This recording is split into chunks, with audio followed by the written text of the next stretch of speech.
Begitu juga dengan kita zakat. Kita akan memperhatikan ketika kita selalu menghitung dari usaha-usaha yang kita lakukan, dari hasil panen kita, selalu kita hitung berapa zakatnya.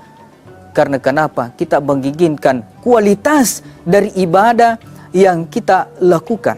Kita menginginkan kualitas dari ibadah karena kita mengharapkan ridho Allah Subhanahu wa ta'ala. Begitu juga dengan bersedekah. Karena kita menginginkan keridhaan Allah Subhanahu wa ta'ala, maka tentunya sedekah yang kita keluarkan itu harus disertai dengan hati yang ikhlas. Allah Subhanahu wa ta'ala itu tidak menginginkan sedekah kita banyaknya atau sedikitnya, biar sedikit. Yang penting kita ikhlas. Makanya usahakan dalam kehidupan kita ini, usahakan jangan lewatkan hari kita tanpa sedekah. Jangan lewatkan hari kita tanpa sedekah. Sedekah itu beraneka ragam. Bisa bersedekah berupa uang. Kalau tidak ada uang kita bisa bersedekah berupa pakaian. Ketika kita sedekahkan pakaian kepada sesama manusia, maka pakaian yang kita sedekahkan itu, apalagi dia digunakan untuk beribadah kepada Allah Subhanahu wa ta'ala, tentunya meskipun kita sudah meninggal dunia, maka sedekah kita selalu mengalir. Maka itu disebutkan dengan termasuk adalah amal jariah buat kita. Jemaah sekalian yang dirahmati oleh Allah Subhanahu wa ta'ala.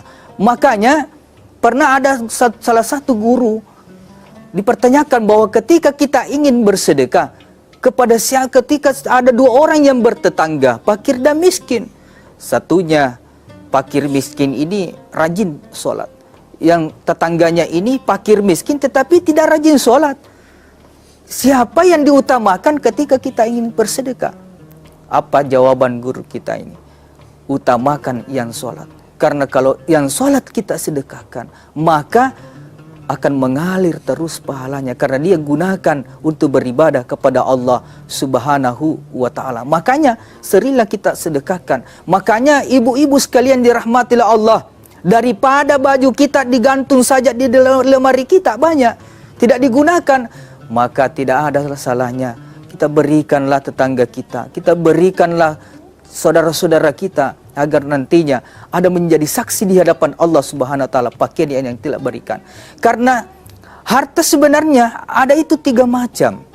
Yang pertama yang kita makan, yang kedua yang kita pakai, dan yang ketiga yang kita sedekahkan.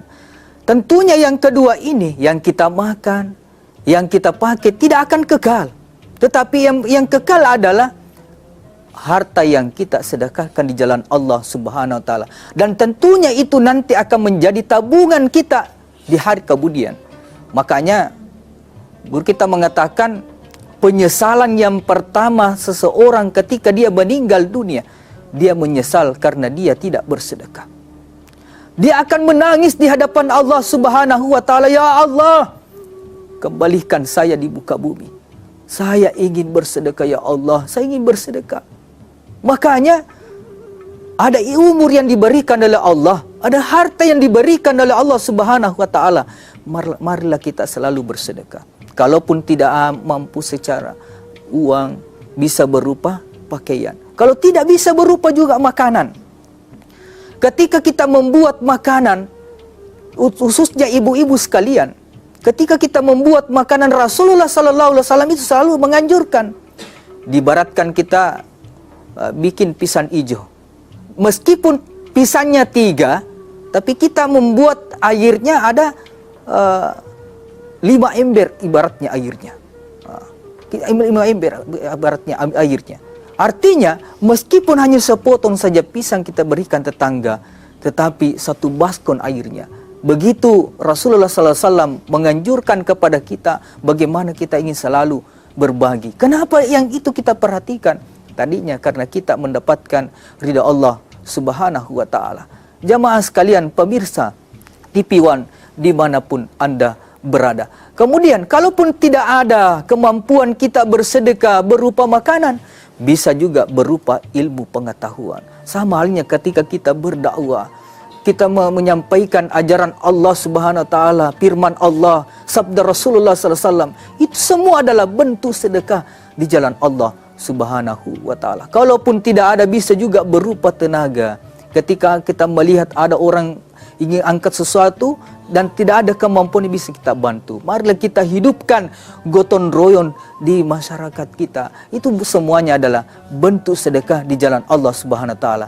Maka jamaah sekalian yang dirahmati oleh Allah Subhanahu wa ta'ala, maka dari itu kita harus menghadirkan atau menanamkan di dalam hati kita ini namanya motivasi dalam beribadah, sehingga kita memiliki semangat dalam beribadah, baik itu ibadah wajib maupun ibadah sunnah. Ibaratnya kehidupan kita di dunia ini, ibarat kenapa orang tidak mengenal lelah, tidak mengenal terik matahari, tidak mengenal namanya hujan untuk bekerja. Karena kenapa?